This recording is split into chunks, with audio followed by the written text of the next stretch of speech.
આજે હું તમારા માટે લઈને આવી છું ચર્ચાપત્ર શાળા પ્રવેશોત્સવ 2026 શિક્ષણના નવા આયામો। જો આ સરનામું અહીંયા ડાબી બાજુ છે, પણ આપણે જમણી બાજુ લખવાનું છે ક ખ ગ આદર્શનગર શહેર અને તારીખ। આ બાજુ ડાબી બાજુ પ્રતિ તંત્રીશ્રી ગુજરાત સમાચાર દૈનિક અને શહેર। વિષય લખવાનો છે શાળા પ્રવેશોત્સવ 2026 શિક્ષણના નવા આયામો શીર્ષક હેઠળ ચર્ચાપત્ર પ્રકાશિત કરવા બાબત। આદરણીય સાહેબશ્રી, સવિનય જણાવવાનું કે આપના લોકપ્રિય અને જનજાગૃતિ ફેલાવતા દૈનિક પત્રની વિચાર વિમર્શ કોલમમાં રાજ્યના તાજેતરના શૈક્ષણિક મહા ઉત્સવ પર પ્રકાશ પાડતો મારો આલેખ શાળા પ્રવેશોત્સવ 2026 શિક્ષણના નવા આયામો જાહેર જનતા અને કેળવણીકારોના ચિંતન અર્થે પ્રકાશિત કરવા નમ્ર વિનંતી છે। આ લેખ દ્વારા 2026ના પ્રવેશોત્સવની સફળતા અને સરકારી શાળાઓની બદલાતી તસવીરનું મૂલ્યાંકન કરવાનો એક નમ્ર પ્રયાસ છે।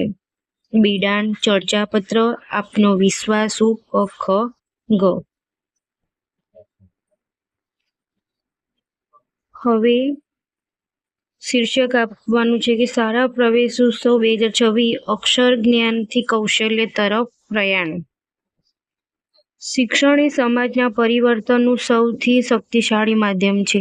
ગુજરાતમાં 2 દાયકા કરતાં વધુ સમયથી શરૂ થયેલી શાળા પ્રવેશોત્સવની પરંપરા આજે 2026ના વર્ષમાં એક નવા ફ્લેવર સાથે જોવા મળી છે। તાજેતરમાં રાજ્યભરમાં યોજાયેલા શાળા પ્રવેશોત્સવ એ માત્ર બાળકોને કંકુ તિલક કરીને શાળાના પગથિયાં ચડવાનો ઔપચારિક કાર્યક્રમ નથી રહ્યો, પરંતુ તે નવી શિક્ષણ નીતિના અમલીકરણ સાથે સરકારી શાળાઓને ગ્લોબલ સ્તરે લઈ જવાનો એક ભગીરથ પ્રયાસ સાબિત થયો છે। વર્ષ 2026ના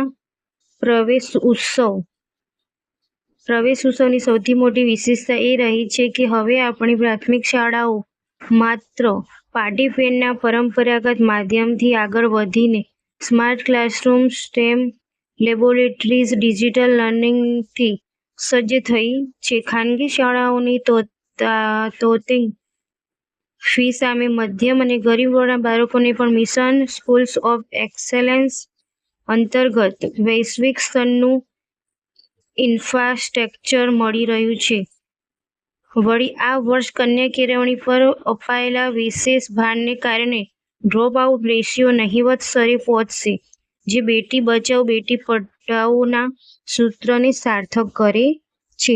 પરંતુ ઉત્સવોની જાકજમાળ વચ્ચે આપણે જમીની હકીકત અને ગુણવત્તાના પડકારોને વિસરવાના નથી। ભણ્યા પણ ગણ્યા નહીં જેવી સ્થિતિ ન સર્જાય તે માટે ભૌતિક સુવિધાઓની સાથે સાથે શૈક્ષણિક ગુણવત્તા પર સતત મોનિટરિંગ અનિવાર્ય છે। 2026ના પ્રવેશોત્સવ મુખ્ય આધારિત અને કૌશલ્યવર્ધક શિક્ષણને જે પ્રાધાન્ય આપવામાં આવ્યું છે તે આવનારી પેઢીને આત્મનિર્ભર બનાવશે।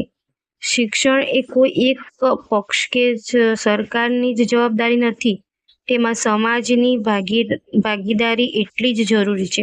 વાલીઓએ પણ જાગૃત બનીને બાળકના સર્વાંગી વિકાસમાં શાળાના મેન્ટર બનીને સાથ આપવો પડશે। જો સરકાર, શિક્ષકો અને સમાજ આ ત્રિવેણી સંગમ સાથે પ્રવેશેલા કુમળા છોડ સમાન બાળકોનું જતન કરશે તો જ આ શૈક્ષણિક ઉત્સવ ખરા અર્થમાં વિકસિત ભારતનો મજબૂત પાયો બનશે।